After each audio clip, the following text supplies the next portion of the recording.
빌립에게 이제는 이방인을 만나도록 그 걸음을 인도하십니다. 오늘 본문에 보면 그 길이 어디냐면 사마리아에서 60km 떨어져 있는 예루살렘, 그리고 예루살렘에서 약 70km 떨어져 있는 가사, 지금의 가자 지구입니다. 지금 이스라엘에서 가자 지구가 어디냐면 그 국경 지역입니다. 그러니까 이스라엘 이때 시대로 보자면 이방 땅 바로 앞에까지 가라 이렇게 명령하신 것입니다. 근데 그때 시대 때 복음 전하는 자들이 뭐 자동차가 있는 것도 아니고 말이 있는 것도 아니고 걸어 다녔죠. 130km를 걸어서 가라고 말씀하신 것입니다.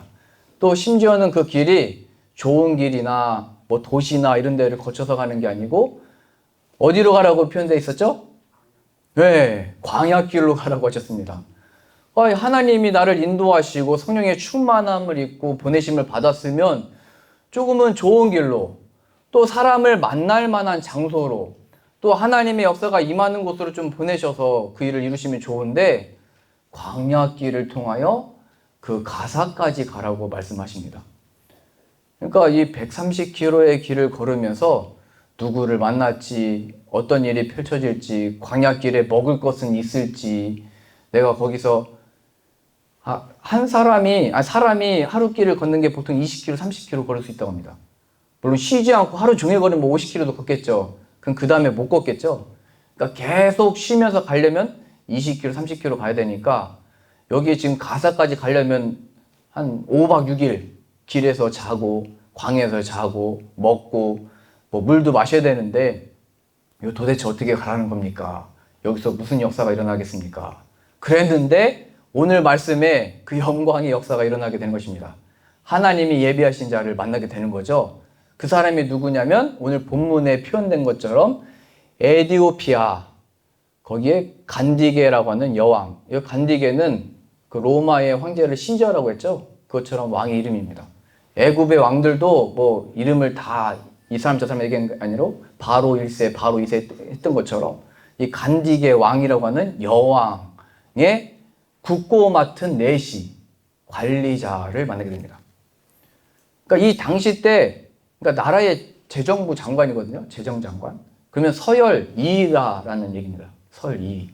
이런 사람을 빌립이 만나서 복음을 전하게 되고 그 복음을 듣게 된 이 관리가 그 나라에 돌아가서 그 나라의 복음의 이 기쁨의 소식을 전하게 된 것입니다. 근데 이 사람은 몇 킬로를 왔다 갔다 했냐면요. 물론 그는 수레를 타고 다녔습니다.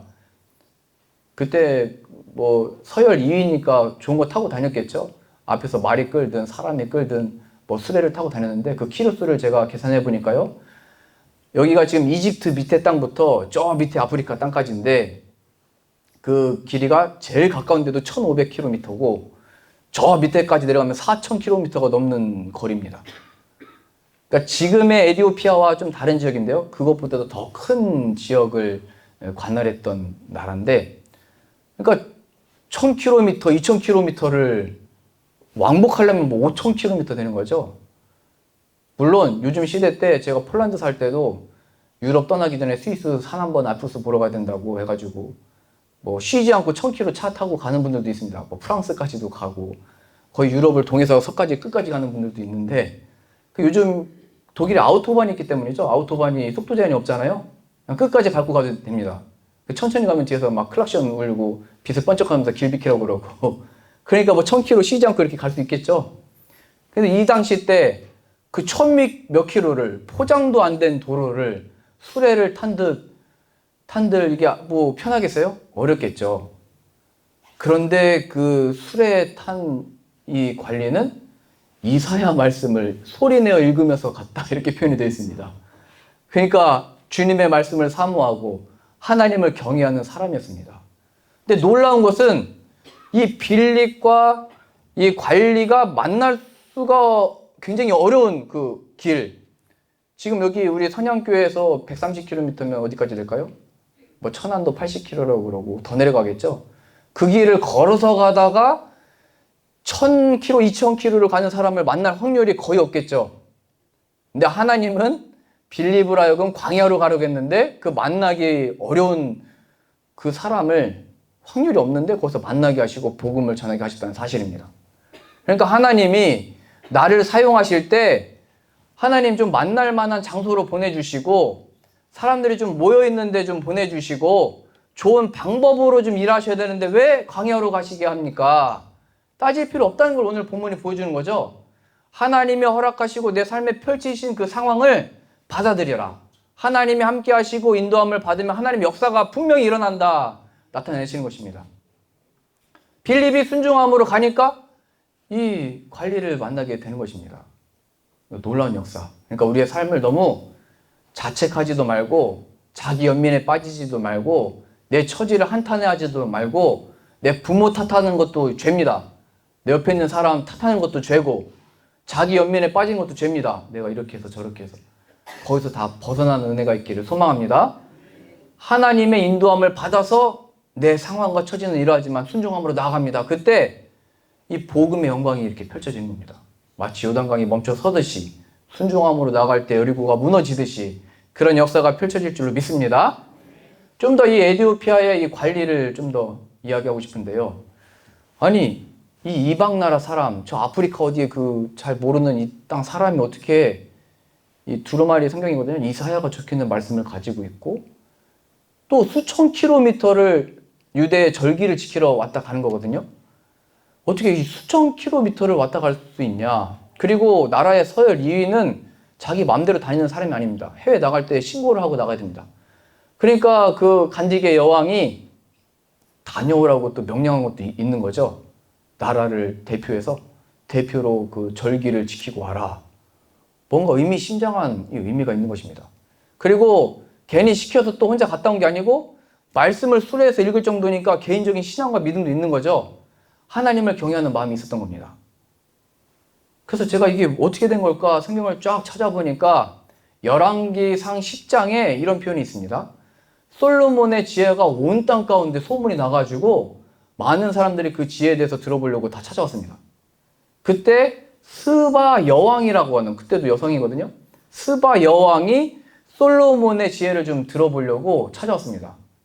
그때 질문거리를 많이 했다고 그랬거든요. 진짜 지혜가 있는지 없는지. 그래서 질문을 다 했더니 솔로몬이 지혜롭게 너무나 다 설명을 해내고 이 여왕이 놀란 거죠. 그러면서 당신의 하나님은 진짜 하나님이시고 그 영광이 정말 온 땅에 충만하고 이와 같은 하나님이 없습니다. 이런 신앙 고백을 하게 됩니다. 그리고 나서 그가 그 솔로몬에게 금과 여러 재물을 바쳤는데 그 금의 값도 제가 계산해 보니까 지금 시세로 보면 700억, 800억입니다. 그러니까 그 지혜의 영광의 충만함을 발견하고 여러분들 생각해 보세요. 내 평생에 해결되지 않았던 내 머리를 아프게 했던 문제를 솔로몬이 지혜롭게 해결해 줬다고 생각해 보세요. 모든 것을 갖다 주겠죠? 그냥 뭐 사랑했던 것 같습니다. 그러니까 그렇게 많은 재물과 모든 것을 다 드리고 하나님을 경배하고 자신의 나라로 돌아갔을 때 솔로몬이 이 지혜의 근원은 하나님이시다. 잠언에 기록되어 있잖아요. 하나님을 경외하는 것이 지식과 지혜의 근본이다. 하나님의 율법 다 배우고 가르치고 가르침을 받아서 그의 그 백성들과 관리들과 함께 내려간 것입니다. 그러니까 그 아프리카 땅에 이미 여호와 하나님, 구약의 하나님이지만 율법에 대해서 듣게 된 것이고 그래서 지금 이게 지금 빌립 예수님 시대 때로부터 약 1000년 전의 이야기입니다. 1000년 동안 이미 율법과 하나님을 경외하는 사람들이 그 이방 땅 지역에 생겨났던 것입니다. 그랬다가 유대 절기를 지키기 위해서 이 먼 길을 오게 된 것이죠. 놀라운 하나님 역사입니다. 그때 솔로몬이 했던 그 지혜의 말들과 이 잠언의 3000가지의 지혜로운 말씀과 하나님을 경외했던 그 놀라운 일들이 1000년 동안 역사 가운데 우리가 모르는 지역에서 하나님이 일하고 계시더라. 역사가 일어나고 있더라. 그러니까 우리 눈에 보기에 아무 역사가 없는 것 같아도 솔로몬이 그렇게 나중에 우상 섬겼다가 망했지만 끝난 게 아니라 하나님이 뿌려진 그 진리의 말씀을 통해서 계속 일하고 계신 겁니다. 하나님은. 그러다가 1000년이 지나서 지금 이제 빌립이 전도하고 있을 때 그 사람을 만나게 된 거죠. 내가 율법도 지키고 하나님의 말씀도 가지고 구약의 선지자의 말씀도 가지고 수레를 타고 가면서 멀미가 있을 텐데 차를 타고 가면서도 기차를 타고 가면서도 책을 읽으면 멀미가 나는 사람들이 많잖아요. 저도 그래서 차에서 책을 못 읽는데요. 근데 어떻게 소리 내서 읽을 만큼 그렇게 열정을 가지고 있는데 문제가 있었습니다. 예수님을 몰랐습니다. 이게 문제였죠. 그리고 또 이 관리에게 한 가지 어려움이 있었는데 그게 뭐냐면 그 관리가 넷이었다고 했잖아요. 이 시대 때 여왕을 모시는 사람, 왕이 여자였기 때문에 주변의 관리들은 다 거세를 했어야 됐고 왕을 지키기 위해서 그렇게 할 수밖에 없었습니다. 그 넷이라고 표현되어 있고 이것은 신명기 말씀에 고자는 하나님의 문제가 있는 사람들은 하나님의 총회에 참여할 수 없고 하나님의 영광에 이룰 수 없다라는 기록이기 때문에 이 관리가 그것까지도 알았던 겁니다. 율법을. 그래서 나중에 세례받는데 내가 문제가 있냐 이렇게 물어보기까지 하는데요.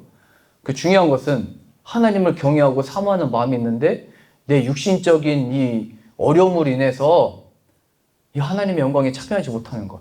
마음은 간절한데 이게 안 되는데 어떻게 하지? 심지어는 그러면 이제 절기를 지키러 온 거잖아요. 수천 킬로미터를 온 거잖아요. 그러면 성전에도 못 들어간 겁니다.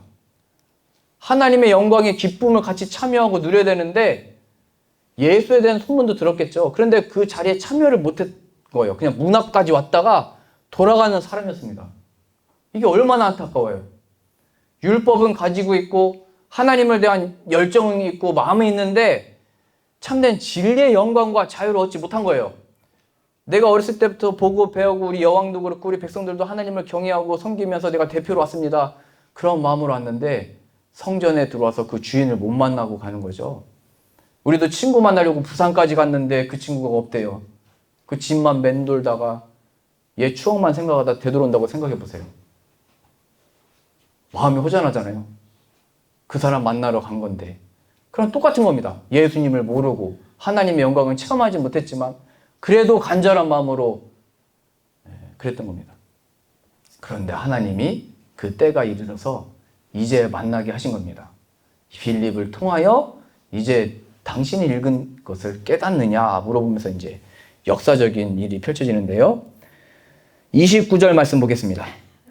성령이 빌립더러 이르시되 이 수레로 가까이 나아가라 하시거늘 빌립이 달려가서 수레를 따라갔대요.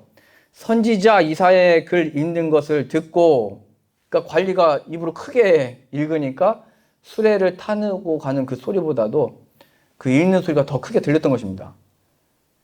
읽는 것을 깨닫느냐 이제 질문하는 겁니다. 31절이요. 대답하되 지도해 주는 사람이 없으니 어찌 깨달을 수 있느냐 하고 빌립을 청하여 수레에 올라 같이 앉았다.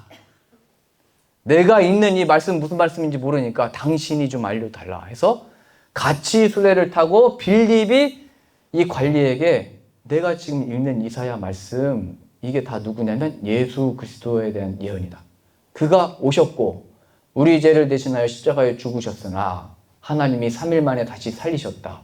그가 우리의 구주가 되신다. 이 설명을 다 한 것입니다. 35절입니다. 빌립이 입을 열어 이 글에서 시작하여 예수를 가르쳐 복음을 전하니, 그러니까 이사야의 말씀만이 아니라 아브라함부터 시작된 모든 예언의 말씀들이 다 예수 그리스도를 가리키고 있는 것이고 당신이 지니고 있는 말씀, 배웠던 말씀이 바로 예수 그리스도가 구세주이심을 나타내고 있는 것입니다. 이 얘기를 이 관리가 듣게 된 것입니다. 그러면서 그에게는 그동안의 마음에 쌓여 있었던 모든 답답함들이 다 풀리고 하나님의 영광의 빛을 받게 되고 예수 그리스도의 얼굴에 있는 하나님의 영광을 하는 빛을 그 마음과 그 인생 가운데 펼쳐지게 된 것입니다. 이 영광을 어디서 얻게 되는 것이냐면 예루살렘 성전이 아니라 어디라고 했죠? 광야. 그러니까 우리가 광야에서 하나님의 뜻이 안 이루어집니다. 할 수 없는 거예요. 내 상황이 먹을 것도 없고 뭔가 일이 이루어지기 힘든 장소에 있습니다. 어떻게 하나님이 여기서 일하십니까? 이런 고백은 불신앙적인 겁니다. 하나님은 광야에서도 주님의 복음의 영광에 빛을 비추시더라. 하나님이 일하시더라. 만나는 것도 힘들지만 거기에서 복음이 전파되게 하시고 그 복음으로 이 관리가 변화를 받아 기쁨으로 돌아가더라. 그러니 우리의 처지와 상황을 되돌아볼 때마다 나는 안 된다. 이거 너무 어렵다. 여기서 어떻게 할 수 있느냐. 이걸 다 버려버리고 하나님이 함께 계시면 나로 하여금 여기서 충만케 하실 줄로 믿습니다. 나로 하여금 하나님의 영광을 발견하도록 역사하실 줄로 믿습니다. 뭐 세례 요한을 볼까요? 세례 요한이 뭐 신학교 가가지고 하나님께 쓰임 받은 게 아니고 뭐 기도원에 간 것도 아니고 회당에 있었던 것도 아닙니다. 율법 교사들에게 가서 율법을 배운 것도 아닙니다. 그는 광야에서 하나님의 성령의 충만함을 받아 회개하라, 회개 세례를 베푸면서 외쳤더니 백성들이 거기로 나오게 된 것이죠. 그러니까 하나님의 영이 계시는 곳, 진리의 말씀이 선포되어지는 곳, 거기에 사람들의 만남과 역사와 능력이 나타난다는 사실을 보여준 겁니다. 그러니까 우리가 이런 환경 탓하지 말고, 나에게 주어진 일들 탓하지 말고, 부모 탓하지도 말고, 자녀 탓하지도 말고, 내 옆에 있는 사람 괴롭게 하지도 말고, 하나님이 안 계시기 때문에 이런 고통과 괴로움과 어려움에 빠져 있는 겁니다. 나를 붙들어 주십시오. 내가 광야에 있든지 어디에 있든지 하나님이 나를 들어 쓰시면 빛의 영광으로 나를 사용하실 줄로 믿습니다. 제가 어렸을 때 그 아버지가 시골교회에서 목회하셔서요. 그 교회가 산 꼭대기에 있었습니다. 그래서 마을이 다 그 교회가 올려다 보였죠. 근데 그때는 가로등도 없었거든요, 동네에. 시골 아주 거기 어디 구석이었는데요. 근데 딱 하나 불 들어오는 게 뭐였냐면 십자가 불이었습니다. 그리고 예배실 들어가는 현관에 그 불 하나. 그러면 이제 마을에서 저녁만 되면 이제 그 십자가가 확 들어오는 거죠. 눈에 들어오고. 아, 그래, 주님 따라가야 되지. 낮에는 열심히 일하고 소 먹이고, 소 낳는 거 보셨어요, 새끼? 저도 그거 봤거든요. 소 낳는 것도 보고, 밭일 하다가, 농사일을 하다가, 그 산 위에 뭐가 있는지도 안 보다가, 저녁만 되면 십자가 불이 빨갛게 보니까, 아, 내가 오늘 하루도 일만 열심히 하다가 주님을 찾지 못했구나.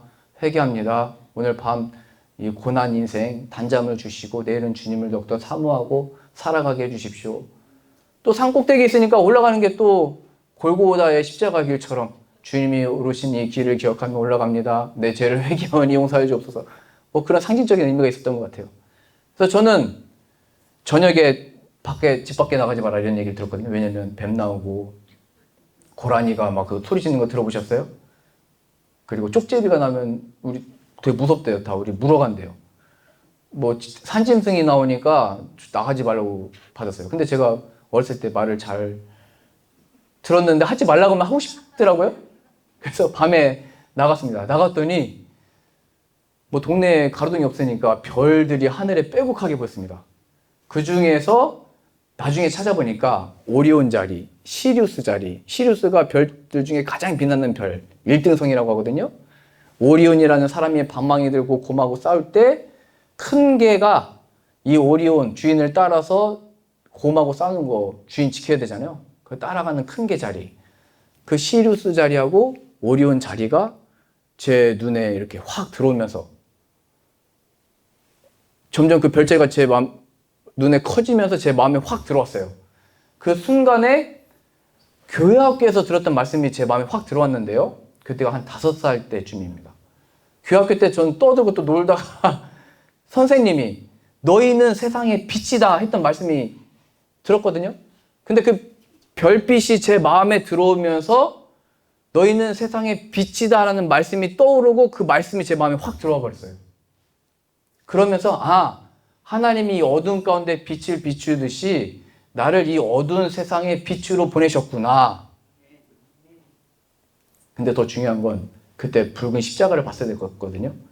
그 십자가를 알았으면 좀 겸손하게 나갔을 텐데 별만 내 마음에 들어오니까 나는 이 어두운 가운데 빛이다. 이 좀 교만에 자만에 빠졌었던 어린 시절을 보냈습니다. 그래서 뭐 하나님께 꺾였죠. 여튼 중요한 것은 하나님이 이 시골 산 위에 이 어두운 데서 무슨 역사를 이루실 수 있나? 하늘의 별을 통해서도 내가 내 사람을 부른다. 그리고 그곳에 있는 십자가, 그 십자가 앞에서 제가 회개를 많이 했거든요. 이 진리의 말씀, 교만해지지 말고 예수님의 보혈의 능력으로 이 말씀을 내 안에 부어주신 거구나. 그렇게 이 작은 어린이 하나를 택하시고 부르시고 주의 일꾼으로 쓰시는 일에 있어서 그 산속에 어디 들어가 있든지 하나님이 못 보실 곳이 없고 같이 못 하실 곳이 없다라는 것을 다 어렸을 때 배운 거죠. 그러니까 우리의 삶에 이 세상 가운데 도대체 어디 계십니까? 하나님이 살아계시면 이런 일이 일어날 수 있습니까? 아니랍니다. 함께 계시고 인도하시고 역사하신 것입니다. 창세기 1장에 보면요. 흑암과 어둠이 가득한데 하나님의 영이 운행하시더라는 표현이 있죠. 그 운행하신다는 것은 이게 질서가 없고 어둠이고 혼돈 막 그 카오스라고 하는데요. 정신없는 곳을 하나님이 뭐 거니셨다, 다니셨다 이런 의미가 아니고 운행한 데의 원어적인 의미는 감싼다 이런 의미입니다. 감싼다. 그러니까 하나님이 같이 계시면서 질서가 잡히진 않았고 혼돈이지만 더 이상 무너지지 않도록 감싸는 은혜 속에 있었다. 이것을 보여준 겁니다. 마치 자궁의 아이가 생명이 생겼을 때 그 아이는 아직 완성된 것이 아니기 때문에 세상에 나오기까지 어머니의 모태에서 보호를 받고 감싸져 있어서 완성되어져서 나오는 것처럼 이 온 땅이 창조되기 전에도 하나님의 영, 성령이 감싸고 계신 거예요. 이 온 우주 만물과 이 세상 역사가 제멋대로 되는 것 같고 뭐 우리가 투표해서 뽑힌 사람이 뭘 결정하는 것 같고 세상에 어떤 다른 나라에 힘 있는 사람이 뭘 결정하는 것 같지만 하나님이 다 감싸고 있기 때문에 유지되고 있는 것입니다. 만약 이런 하나님의 역사가 없으면 다 무너지고 다 그냥 폭파해버릴걸요? 지금 이 지구에 핵이 얼마나 많아요? 지구를 몇 개라도 날릴 정도로 많잖아요. 그런데 지구가 계속 유지되고 하나님의 마지막 심판까지 지켜지는 이유는 하나님이 감싸고 있기 때문입니다. 우리 눈에 보기에 혼돈이고 어둠이고 나쁜 사람들이 그렇게 많아도 망가지지 않는 이유는 감싸고 있기 때문이에요. 성령님이 함께 계시기 때문입니다. 이 가운데 운행하고 계시고 우리가 동행하시기 때문입니다. 내 삶이 위태롭고 사방으로 우겨쌈을 당하고 이러다 어떻게 하지? 내일을 뭐를 먹고 살지? 내일에 대한 염려가 가득할 때도 하나님이 함께 계시니까 신기하게도 먹을 게 없었는데 먹게 되고 뒤돌아보세요. 지금까지 지난 것이 하나님의 은혜였구나 고백하게 되잖아요. 맞습니까? 아멘이죠? 그러니까 앞날도 하나님께 맡기고 믿음으로 나아가면 거기가 광야이든지 어둠 속이든지 산 속이든지 내가 내 역사를 이룬다. 그 하나님을 간증하고 높이고 찬양할 수 있게 되는 것입니다. 그러니까 우리 교회 늘 보면서 이 공간이 어떻든지 우리가 어떤 위치에 있든지 앞으로 어떤 뭐 사역을 하든지 그게 중요한 게 아니라 하나님이 함께 계심을 아느냐, 하나님께 순종하고자 하는 마음이 있느냐, 믿음으로 나아갈 때마다 이 놀라운 역사가 펼쳐지게 되는 것입니다. 자, 근데 아직도 한 가지 풀리지 않는 게 있습니다. 그게 뭐냐면 아까 이 관리가 넷이라고 했잖아요.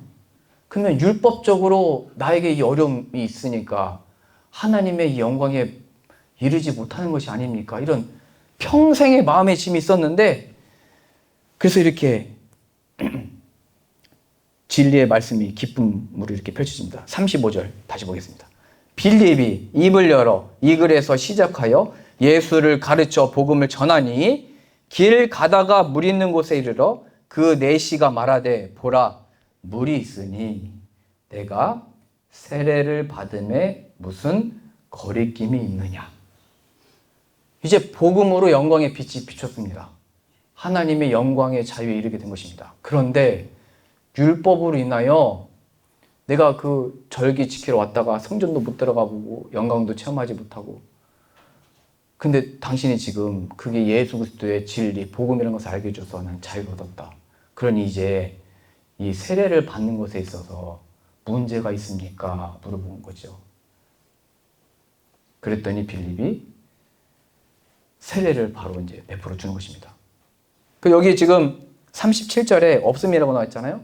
이 이유는 우리가 이 하나님의 성경을 발견했을 때 동굴이든 굴이든 어디든 차지했을 때 한 군데서만 나온 게 아니라 여러 군데서 찾아서 모아가지고 성경을 기록한 거거든요. 그 중에 많은 그걸 사본이라고 하는데 적은 것들 중에 기록이 없는데 어떤 사본에는 기록이 되어 있다. 그 사본을 찾아보니까 이렇게 기록되어 있었다. 해서 우리가 지금 교회 성경책에는 그게 기록되어 있습니다. 각주 5번 없음 이렇게 되는데요. 5 이렇게 되어 있잖아요. 그 각주에 뭐라고 써 있냐면 빌립이 이르되 내가 마음을 온전히 하여 믿으면 가하니라. 대답하여 이르되 내가 예수 그리스도께서 하나님의 아들인 줄 믿노라. 그러니까 육신적이고 율법적인 것들로 하나님의 영광을 가릴 수 없고 오직 하나님에 대한 신실하고 온전한 믿음을 지니면 예수 그리스도께서 내 죄를 대신하여 죽으시고 부활하심을 믿습니다. 그가 나의 구주가 되십니다. 하나님의 살아계신 아들이십니다. 이런 마음으로 고백을 임하면 모든 매였던 것들에서 자유롭게 된 것입니다. 이걸 우리들에게 우리의 삶으로 보면요. 나는 이 하나님의 은혜와 복을 받기에 합당치 않습니다. 저도 전도해보니까 그렇게 많은 사람이 많았어요. 에이, 담배 끊고 갈게요. 술 끊고 가겠습니다. 자신은 안 갈 이유가 있다는 거죠. 죄가 많으니까 아직은 갈 때가 아닌데 이러면서 나중에 가겠대요. 아닙니다. 또 하나님께 나오고 싶은데 난 죄가 너무 많은데 이걸 어떻게 이게 하나님 앞에 부끄럽습니다. 하나님 앞에 나아갈 존재가 아닙니다. 내가 내 인생을 알고 내 부모도 내가 어떻게 살았는지 다 알고 내 옆에 있는 사람도 내가 어떤 사람인지 아는데 이렇게 나와서 은혜 달라고 구하기도 민망하고 저 앞자리에 앉은 사람이 나를 어떤 사람인지 다 아는데 은혜 다 받은 건 좀 손들고 찬양하기도 좀 쑥스럽고 부끄럽고 난 안 됩니다. 지금 관리가 다 자유롭고 나오는 거죠. 예수님을 믿으면 의지하면 예수 그리스도의 보혈의 능력에는 능치 못한 일이 없다. 나 이 모든 죄와 이 잘못과 수고하고 무거운 짐진 모든 것들 그래서 예수님이 오신 거구나. 예수님께 맡기고 예수님을 의지하여 하나님께 나가게 된 것입니다. 그러니까 누구한테 너 그 죄 다 회개하고 돌아와라 이렇게 말하면 안 되고요. 죄인들이 와서 진리로 자유를 얻고 그 모든 헛되고 죄된 것들을 다 버릴 수 있게 되는 것이죠. 그러니까 다 정해야 되는 것입니다. 악한 자나 선한 자나 상관없이 다 주께로 와서 하나님의 영광에 참여하자. 진리의 말씀을 듣고 깨닫자. 내가 자격과 조건이 됐기 때문에 지금 이 자리에 온 것이 아니라 죄인이지만 청함을 받은 것이다. 예수 그리스도로 예복을 입으면 그 자리에 참여하기에 합당한 자인 것을 발견하게 된 것이다. 예수님만 있으면 하나님께 다 나아가서 이 죄사함의 권세와 새롭게 하시는 하나님의 역사를 발견하고 얻고 누리게 되는 것이다. 이것을 간증하게 되는 것이죠. 그래서 이 관리가 세례도 받고 평생에 풀리지 않았던 그 마음의 짐과 아니 하나님은 알겠는데 하나님을 경외하는데 이 말씀을 가르쳐주는 사람도 없고 내 육신을 보자니 율법대로 이 영광에 참여도 못한다고 하고 그런데 또 내 마음은 간절하니까 수천 킬로미터를 왔다 갔다 하고 이게 예수님의 말씀의 그 산상수훈의 교훈이잖아요. 첫 번째, 심령이 가난한 자는 복이 있나니 천국이 그들의 것이니요. 나는 주님으로 갈급합니다. 목마릅니다. 주님의 진리의 말씀으로 채워주시고 생명의 떡을 먹게 해주시고 영원히 목마르지 않는 피의 보혈로 채워주옵소서. 심령이 가난한 자. 그런데 내가 스스로 해결 안 돼요. 그런데 하나님의 때에 빌립을 만나게 하시고 복음을 듣게 하시고 새롭게 하시는 역사가 일어나게 된 것입니다. 저는 더 놀라운 뒤에 나오는 역사를 같이 은혜를 나눠야 되겠는데요. 38절부터 보겠습니다. 이에 명하여 수레를 멈추고 빌립과 내시가 둘 다 물에 내려가 빌립이 세례를 베풀고 둘이 물에서 올라올새 주의 영이 빌립을 이끌어 간지라 내시는 기쁘게 길을 가므로 그를 다시 보지 못하니라. 이 관리가 어떻게 돌아갔다고요? 슬프게 갔을까요? 기쁘게 갔을까요? 네, 기쁘게 갔겠죠, 당연히. 몇 번이고 지금 절기를 지키러 수천 킬로씩 왔다 갔다 그것도 고된 일인데 그 주인도 못 만나고 갔는데 잔치의 주인도. 근데 이제 그 주인을 만났잖아요. 광야에서 그것도. 그러니까 더 이상 우리 주님 만났으니까 다시 성전 한번 갔다 오겠습니다. 나 이제 거기서 기도 한번 해보고 싶습니다. 그럴 필요도 없게 된 거예요. 왜냐면 예수님이 내 안에 이제 들어오셨으니까. 영광이 내게 임했으니까. 이제 그 땅에 이제 내려가는 거죠. 기쁨으로. 그러니 이제 가서 여왕과 그 백성들에게 이 기쁨의 소식을 전하는 자로 쓰임받게 된 것입니다. 지금 1000년 전에 솔로몬을 통하여 전해진 그 율법과 하나님을 경외하는 마음이 있었는데 이제 이 사람을 통해서요. 어떤 놀라운 일이 일어나냐면 로마는 380년, 990년도에 국교로, 기독교를 국교로 받아들였다면 이 지역은 300년 초반에 국교로 받아들인 역사가 일어납니다. 그러니까 로마가 국교라고 하는 기독교가 이 나라의 종교다라고 선포하기 전부터 이 나라는 그걸 선포하게 되고 놀라운 역사가 일어나죠. 이 시대 때 지금으로부터 2000년 전에 에티오피아하고 지금 에티오피아하고는 영역이 좀 다릅니다. 이 시대 때 에티오피아는 더 크고 더 넓은 지역이었는데요. 그래서 제가 그 나라들을 다 조사를 해보니까 지금의 에티오피아 그 여러 나라들도 약 지금 그 인구의 60% 이상이 기독교인입니다. 구교, 신교 합쳐서. 그냥 에티오피아 지금의 나라만 봐도 인구가 1억 명이 넘습니다. 그러니까 6천만 명, 7천만 명이 예수님을 나의 주라고 고백하는 나라들이에요.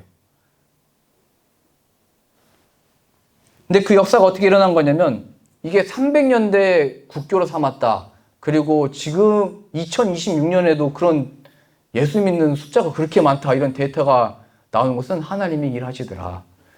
39절 다시요. 둘이 물에서 올라올 때 주의 영이 빌립을 이끌어 간지라 내시는 기쁘게 길을 감으로 그를 다시 보지 못하니라. 이제 복음을 들은 사람을 통해서 어떤 일이 펼쳐졌는지 뭐가 됐는지 모르지만 몇백 년 뒤에 놀라운 이런 신앙 고백들이 나온 거고 지금까지도 그 하나님께 놀라운 신앙 고백이 일어나는 나라들이 곳곳에 있게 된 것입니다. 신비한 일이죠. 하나님의 역사는 놀라운 것입니다. 지금 빌립이 잠깐 만난 사람, 복음 전한 사람, 그를 통해서 무슨 역사가 일어났나? 하나님의 뜻에 또 열매 맺게 하시고 큰 영광을 이루시더라. 그러니 우리는 오늘 하루, 또 일주일 살아가면서 제가 계속 얘기했잖아요. 일주일 동안 맨날 보는데 인사만 하는 사람 있잖아요. 아니면 맨날 보는데 인사도 하는 사람 있잖아요. 그냥 넘어가지 말라고. 어찌 보면 그 사람도 말씀은 아는데 예수님을 몰라서 마음에 갈급한 심령으로 다니는 영혼일 수도 있는 겁니다. 그게 광야든 직장이든 어디서든 이렇게 만났을 때 왜 이렇게 표정이 힘드냐, 뭐 도와줄 거 있냐 이렇게 물어보고 그때 입을 열어서 내 마음에 신앙적인 어려움이 있다 들어주시고 그때 내가 만난 예수님이 내 삶 가운데 어떻게 구원자가 되셨는지 너의 상황 가운데 이렇게 하면 예수님이 해결해 주신다 이렇게 하면 안 되고요. 내 상황은 이렇지만 예수님이 찾아오셔서 평안과 위로를 얻을 수 있었다. 너의 상황 내가 다 알 수 없고 내가 위로할 수 없지만 예수님이 함께 하시기를 바라고 그 예수님으로 자유와 구원과 하나님의 베푸시는 영광을 얻도록 내가 기도하겠다. 그럼 그 한 사람을 통해서 하나님의 때 하나님의 놀라운 일을 이루실 줄을 믿습니다. 내가 또 어디로 가야 되나 어떻게 되나 하나님의 보내신 그 자리가 광야입니다. 어찌 보면 내 가정이 내 일터가 내 일주의 삶의 그 오고 가는 그 길목에 지금 빌립은 가사 지금의 그 가자지구라고 했잖아요. 그 도시에 가기 전에 광야에서 하나님의 영광의 일이 펼쳐진 것입니다. 사역도 다 마찬가지입니다. 우리가 사역을 잘 끝내고 나서 하나님 영광 받아주십시오 이렇게 하는 게 아니라 오늘 시니어분들도 이렇게 아주 은혜롭게 율동 찬양하셨잖아요. 준비하면서 그 과정에서 함께하는 그 순간 함께하는 하나님의 영광으로 충만해지는 것이고 이미 쓰기 전부터 하나님이 다 기뻐 받으시는 것이고 영광 받으시는 것입니다. 나의 삶에 나중에 하나님 영광 돌릴게요 이런 거 없습니다. 이 내 삶의 모든 순간과 과정과 이 인생을 통하여 하나님 사용하여 주옵소서. 지금 비록 광야와 같아서 아무런 역사가 일어날 것 같지 않지만 하나님이 함께 계시면 내 인생을 복되게 쓰실 줄 믿습니다. 빌립과 같이 사용하여 주옵소서. 구하고 쓰임받는 저와 여러분들 다 되시기를 소망합니다.